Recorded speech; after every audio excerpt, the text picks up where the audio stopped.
This morning, as a temple community, we face a challenge. I'm not talking about finding a parking spot or seats in our sanctuary, which is extremely full, but instead, whether to blow our shofar on Shabbat. Our ancient text indicates that the shofar was sounded on Shabbat in Jerusalem when the temple stood, but not in the surrounding communities. According to the Talmud, the term Yom Teruah, a day of sounding, is said to refer only to Jerusalem.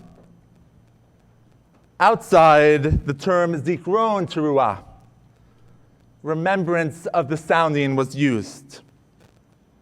In these communities on Shabbat, leaders read Torah verses about the shofar, which fulfilled the mitzvah of hearing it. Following the destruction of the temple in 70 CE, our Talmudic rabbis had extensive debates over whether to sound the shofar on Shabbat. The prevailing decision was to refrain from the ritual. The sages worried that if the shofar was permitted on Shabbat, people might be tempted to violate Shabbat law by carrying it from one place to another, rather than risking someone from breaking one of the 39 prohibitions of Shabbat. The Talmudic rabbis prohibited the practice. So what are we to do? Do we disappoint kids and adults who have come to temple, not only to hear my sermon, but also to hear the sound of the shofar? If we do not want to break Jewish law, we can easily wait until tomorrow during second day services. Do we choose not to blast the shofar to preserve the ideal of Klal Yisrael, Jewish peoplehood? Following our neighbors down the street at CBI and synagogues around the world who will not hear a tekiyah, a shivarim, or a teruah? Or do we sound the shofar because we are a Reformed congregation? Our congregation is composed of congregants raised with different Jewish backgrounds: Orthodox, conservative, Reformed, Jews by choice, and those of other faiths.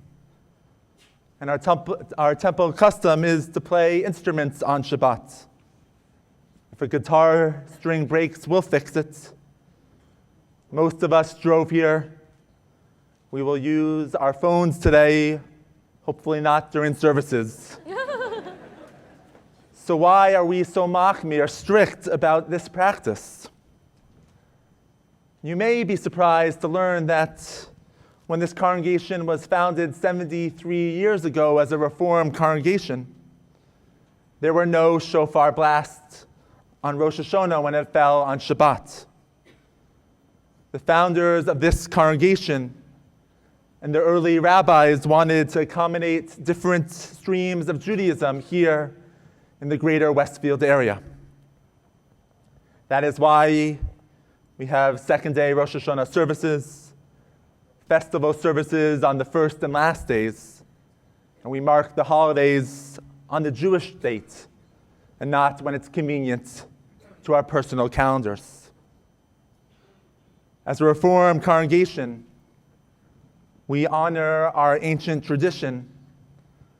We also take the opportunity to innovate, create, and meet the needs of our congregants. That is what Reformed Judaism has done since its inception. In 1963, the question of shofar on Shabbat was posed to the Reform Movement's Response Committee, and this was their answer.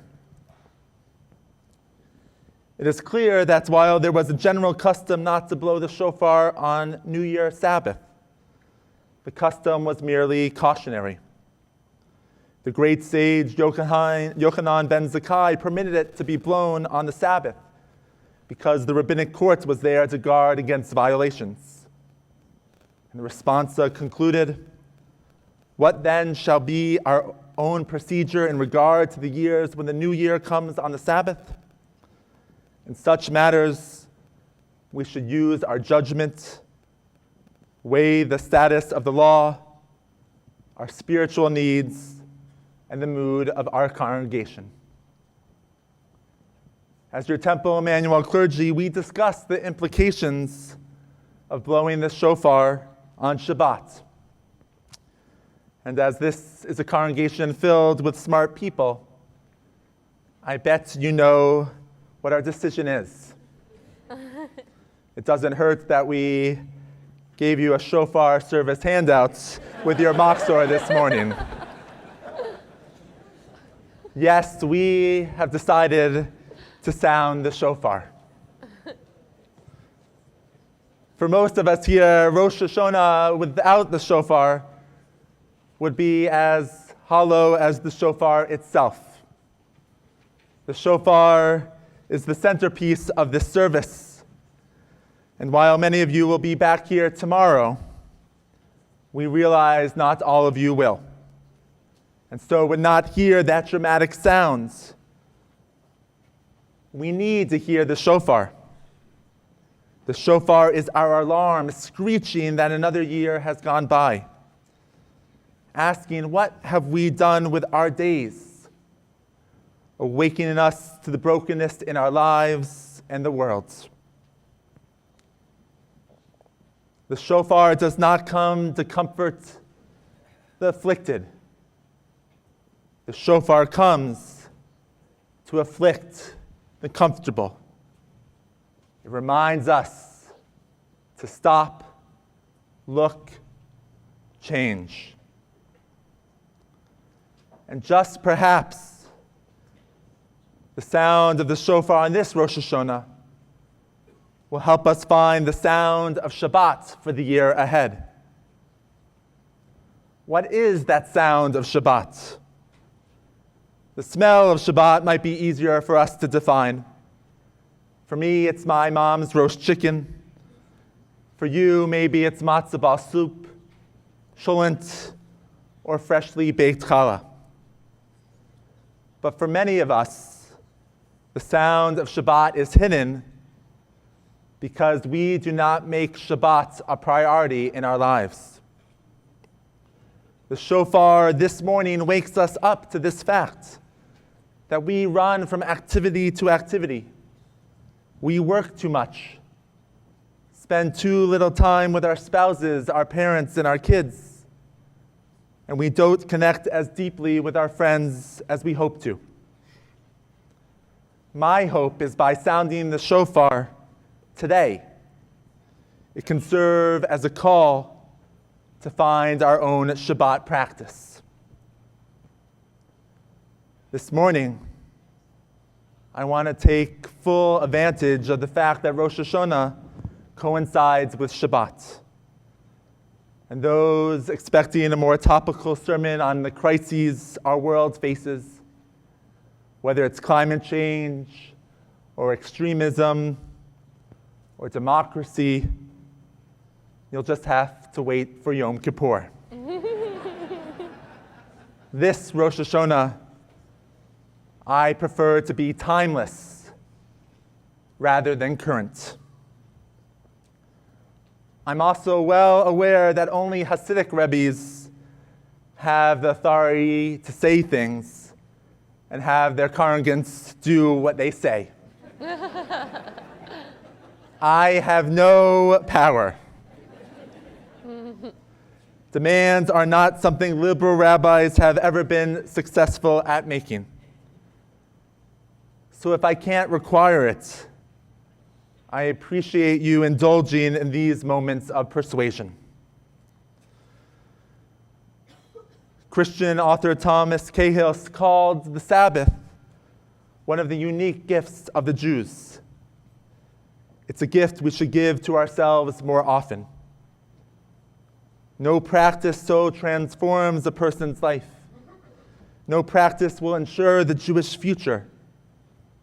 There is truth in the words of the great Zionist philosopher Ahad Ha'am, that more than Israel has kept the Sabbath, has the Sabbath kept Israel. And as Heschel famously wrote, Shabbat is our cathedral in time, dedicated to connecting to family, friends, sacred texts, Jewish music, ancient symbols, and glorious rest and respite from the world that looms so large in most everything else that we do. Each Shabbat we sing, V'shamru v'nei Yisrael et ha-Shabbat. The people of Israel shall keep the Sabbath, observing the Sabbath throughout the ages as a covenant for all time. It shall be a sign for all time between God and the people of Israel. For in 6 days the Eternal made heaven and earth. Ubayom hashvi'i Shabbat vayi nafash. And on the seventh day God ceased and was rested. Shabbat vayi nafash. Stop and rest. But the word vayi nafash is more than just rest. It comes from the Hebrew root of nefesh, meaning soul. Rabbi Nikki DeBlosi comments, the vayi nafash is not a passive refreshment, not a day at the spa. It's a renewal that connects us to what it means to be human. Shabbat links us to something eternal. It's what Heschel calls a turn from the results of creation to the mystery of creation. An atmosphere, a climate. So how do we create that climate? We can take a page out of how we handle our computer when it's acting up or our iPhone when it freezes. We power them down. We restart them. Shabbat is an opportunity for us to power down, to let go of the burdens of the past week and the busyness of our lives. The sound of Shabbat is a breath. Rabbi Sheila Peltz-Weinberg writes, the Sabbath was created on the seventh day. Pausing is not an option. Pausing is part of the plan. Shabbat makes its appearance after the human being is created. Why? We are the completers. We are the ones who can embrace and include in our awareness the whole of creation. By pausing and opening to all that exists, we deepen our appreciation both for our own potential and the vastness of creation. Without pause, without breath, without space or rest, there is no place for the new to enter. The sound of Shabbat is also community. And I want to take a moment to reflect on the Shabbat experience we have created here in this community. I don't want this sermon to be perceived as one of those guilt-inducing lectures of where are you the rest of the year. I envision Temple Emanu-El to be a place that reflects and promotes a core Jewish value and belief, the value of Shabbat. And I want to minimize the obstacles we place in people's paths to mark holy time. So if you haven't attended Erev Shabbat lately, try picturing this. It's 5 p.m. on Friday. You have a couple of more emails to send, a to-do list that is far from finished. But it's been a long week. You need a break. You need community, and maybe even a drink. So head over to Temple and join our pre-neg for some Prosecco, beer, or seltzer. Crudité and cheese platters and some Bavella desserts await too. Our pre-neg is a wonderful time to gather with your family and friends and perhaps a fellow congregant you haven't connected with before. Sometimes our Tiny Tot Shabbat participants join us. We have kids in the corner playing Duck, Duck, Goose. B'nai Mitzvah families are gathering with their out-of-town guests. And the sounds of lots of congregants are catching up. It's the place to be between 5 and 6 on Friday evenings.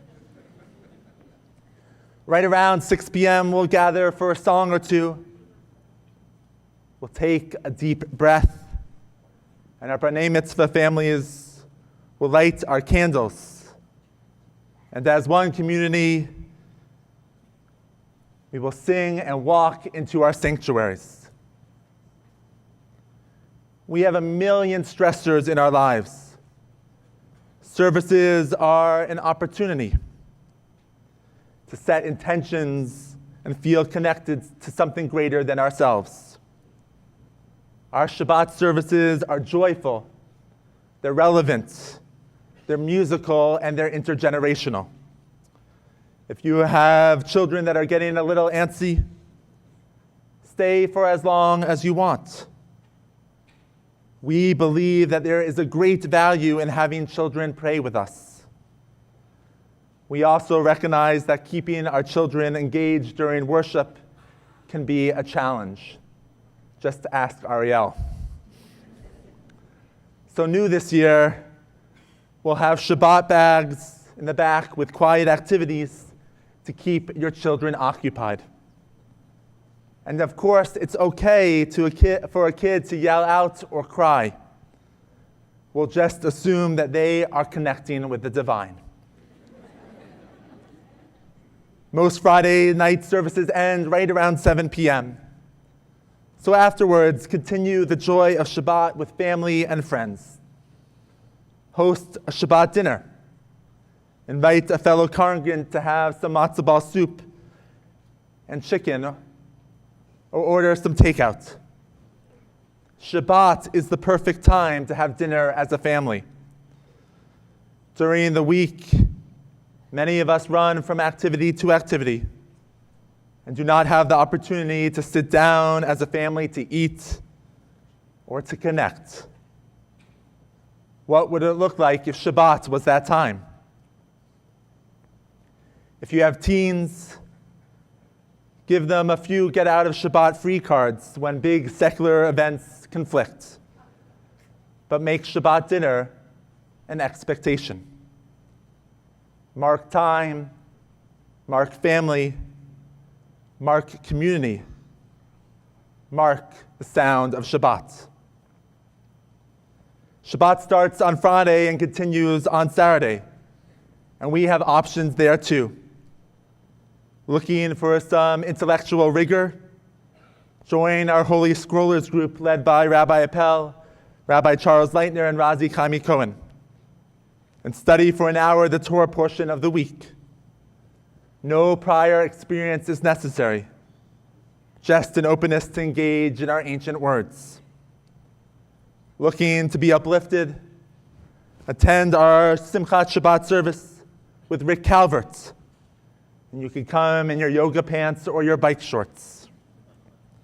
Or join the Saturday morning lay-led minyan for deep conversations and connections to our liturgy.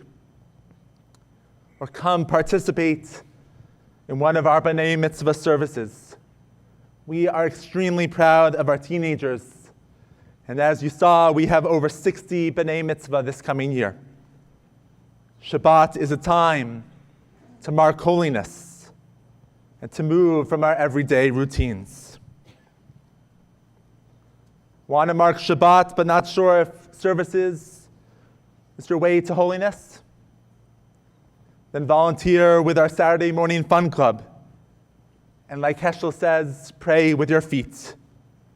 For the past 6 years, our community has been supporting refugee families from across the world, teaching English, playing games, and connecting with each other and building friendships with fellow families and volunteers. Shabbat is an opportunity not just to mend our own brokenness, but also our worlds. Trending on Netflix is the miniseries Live to 100, Secrets of the Blue Zones. Blue zones are geographic regions where people have higher longevity. Researchers have analyzed these groups' practices to see if we might incorporate some of their lifestyle choices so we can live longer. There are a number of factors that lead to their longer lives. But one is that many community members mark the Sabbath and attend church. Those who live in blue zones find a sanctuary in time. Each week, they take a breath from the rigors of daily life, which provide them a time to focus on family, God, camaraderie, and nature. I'm not saying that observing Shabbat and attending services will make us live longer, but it can't hurt. Shabbat can be a positive lifestyle choice. Shabbat gives us the opportunity to unwind, turn off, be present, and connect. As we prepare to sound our shofar, may it awaken us not only to the sounds and the opportunities of the new year, but the sounds of Shabbat, the sounds of a deep breath, the sound of community, the sound of joy. V'shamru v'nei Yisrael et ha-Shabbat. The people of Israel shall keep the Sabbath, observing the Sabbath throughout the ages as a covenant for all times. Shabbat Shalom, Shana Tova. Yasher Koach.